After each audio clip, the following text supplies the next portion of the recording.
inquiry. Now, former Mungiki leader Maina Njenga has recently been back in the headlines due to allegations of links to the outlawed sect. He was arrested, arraigned and released on bail by a Nakuru court. Maina Njenga was in the Situation Room on our sister station Spice FM this morning. Let's listen in to part of that interview. Myself, I'm just a simple peasant farmer from Laikipia. And also in church, they call me a bishop. In church? In church. Which church? Hope International Ministry. Okay. Yes. Are you the main bishop of the church? We have so many bishops. Okay. We have so many churches gathered together that we worship together with them. Yes. Okay. So, peasant, Laikipia, no, Nyandarua. Laikipia. Laikipia? And, yeah, Laikipia. And also a business person. Farmer, a business person in Kenya. And I also engage in so many things. Yes. Now, of course, people look at you and they see the politics and how you are able to mobilize and mobilize the youth. In those days of Mungiki, then Mungiki was called proscribed, and then now we moved into, it just became youth and youth in business. And City, I'll come to you here because you've seen that journey of the description of the youth groups and the various Yes, I have. By the time it was being called a prescribed sect, by the time it was being called an illegal organization, what was it that led it to that? I mean, you have to ask, first of all, who called it illegal? And when it existed, what was the form in which it existed that led whoever was branding or naming it get to that? You see, I grew up in Nakuru, okay? Now, if you grew up in Nakuru in the 60s as I did, you will know that the Njoro, Elbagon, Turi areas, all those places, one of the things that you found there, the people who had settled, they were land buying companies in Defo and Guataniro. People bought land and they settled. And among the people who settled, there were Mau Mau. I know because one of the people who was Mau Mau was a friend of my father's. So I knew him. They lived next to us, he and his family. Now, why am I going this far back? The experience we've had in this country is people who actually literally fought for this independence of ours got disenfranchised. They fought for it. People came from somewhere and took power, and these people and their children suddenly were completely disenfranchised. Then what do you do? Now, a lot of what we see with movements in the youth is the first generation goes away, the second generation comes and asks, why exactly are we here and why are we having these problems? And the problem in the Rift Valley didn't help because a lot of it targeted Kikuyus.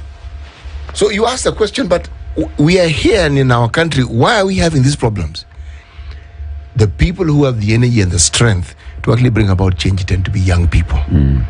If mobilized correctly, so now, what businesses were open to them? Matatus. That was a simple business that you could do. Over time, when you're more organized, you realize there's a lot more you can do. Now, the gap usually is when the government isn't doing something that they're supposed to do for you, people figure out ways of doing it for themselves. They do for themselves. Or they will do it for themselves. And they'll find that they're able to manage. And now when people understand that you are able to look after their interests, they will side with you. That is how these things happen. So when you're talking about groups and formations, that is how they tend to form. That's how they come up. That is how people come together. You have a common interest. Something has happened and you feel, you're galvanized by something. Yeah, something brings you together. To look after our interests, this is what we need to do. And that's what you do. Maina? Yes. Has he described that situation? I think he has described it very well. Because all these groups are brought up with the situations. We have a problem in Kenya. Like he has said, these young men are really sons and daughters of the Mau Mau. Our forefathers fought for the freedom of this country. They were fighting for freedom and land. Now, after the freedom fighters came from the forest, their fathers did not receive anything, even a piece of land. They remained very, very peasant. They remained very hopeless. They had no hope. So any person who would give them hope, they are supposed to come together and listen together with him. So we do not have groups in this Republic of Kenya. What we need is to solve the problems of the poor people, because it is the poverty that is bringing people together. If we sort the problem of poverty, ignorance, and the ability to do their own things, people will be able to sort themselves. You know, for the when we have a lot of poverty in the Republic, people, and there are those people who are oppressing them, then they tend to come together to be able to liberate themselves. But not a form of people forming themselves as groups, but it is the situation and the problems that brings people together. Brings people together. What would be solutions? Because it seems to be that it is one thing that brings people together. Yes. Poverty, their problems, there are no jobs, Yes. education is, lacking. What would be the solution to some of these things? It's easy to say, well, let's get them in school, let's provide jobs. Yes. But what from your standpoint would be, and I ask this to you specifically because, you've been at the point whereby with groups, Yes. seeing the problem, Yes. today again, seeing the problems, Yes. what would be a solution? For example, in the places that I come from, in Laikipia, we find there's a lot of problem with the youth. Others are called gangsters, others are called kettle hustling. But if you really look into this problem, you go to the villages, you find there are no schools, there are no hospitals, there are no roads. People living there even don't have anything anywhere to plant their crops. It is very dry. So what do you expect from those people? And the government is not supporting them. Even electricity, there is no electricity. So those people are forced to do what they do. It is the responsibility of the government to go into those villages and actually dig boreholes for them, make schools for them, and make roads for them, and even put electricity in those places. So are we saying that some of the things that we see, you talk about cattle rustling, you talk about violent gangs Yes. involved in robbery and crime. Yes. Are you saying that if government was doing its job to make an environment conducive, that we would not see crime gangs, we would not see cattle rustling, we would not see people taking the law into their own hands? Mostly that is the way I'm saying. Because as much as I've lived with these people, I have seen that it is a problem that leads to people doing what they do. Also, when people are pushed very much to the extreme, they tend to force themselves into other ways. So it is good that the government deals with the problems by trying to solve the problem which is facing the people on the ground. Yes. If you look at most human civilizations, the dominant narrative is usually by those dominant, in that the narrative you hear mostly are from people who have economic and political might. And much as they find groupings whom they refer to as outlaws and gangs, and you look at what it is that characterizes people, those in power have the same traits. Because they're a gang. They are a group of people who more or less decide how your life should run and how it shouldn't run. And right across this globe, if you look at any mention of any group that was referred to as an outlawed group, and you look at how it grew, it is because the government of the day at that particular point in time neglected them.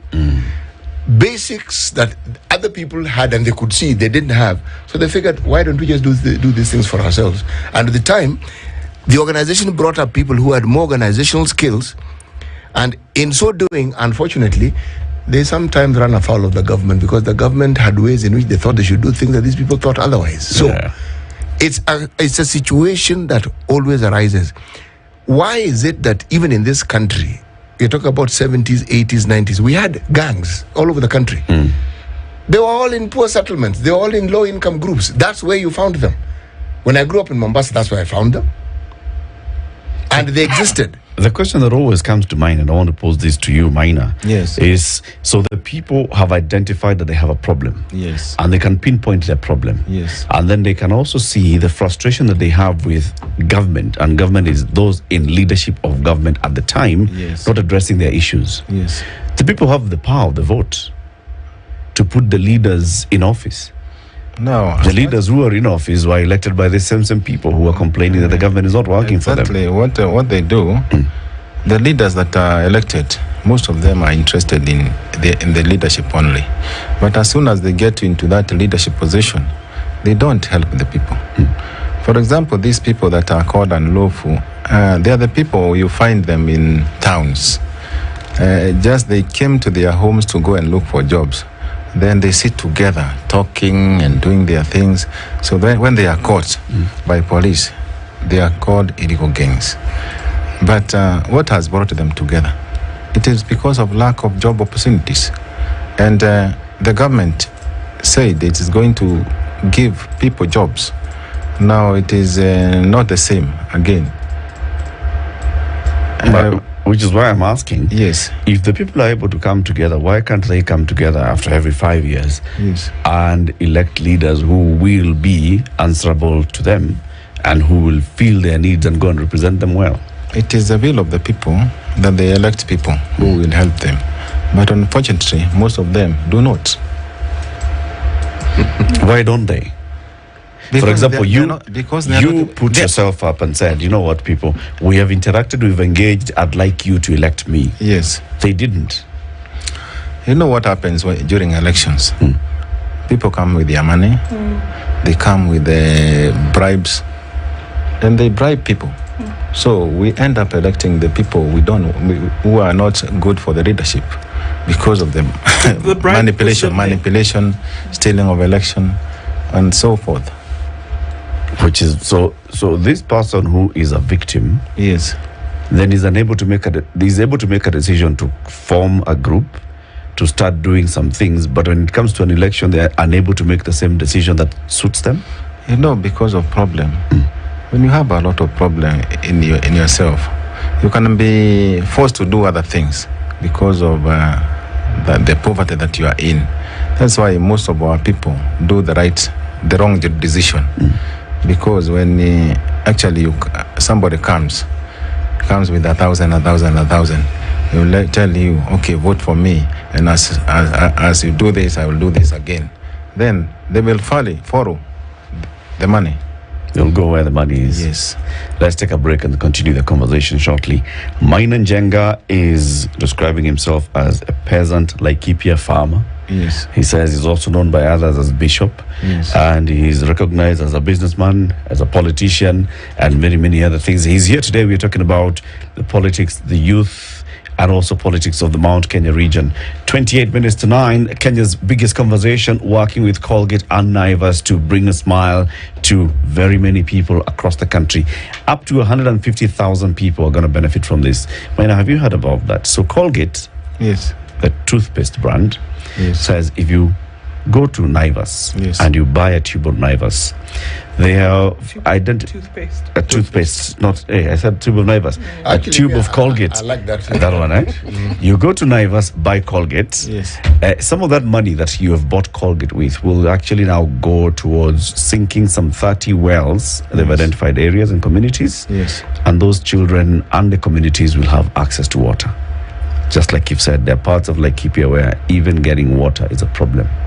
Now imagine this, where you just buy Colgate, and this goes towards at least helping some people get water. It's a good thing, isn't it? Yeah. I would also urge the people to continue buying Colgate. Yes. And myself, I will also be buying a lot. I was not aware that it is helping people. It is. But from now, I am aware. Very good. And, Time for that break. Yes. We'll be back shortly.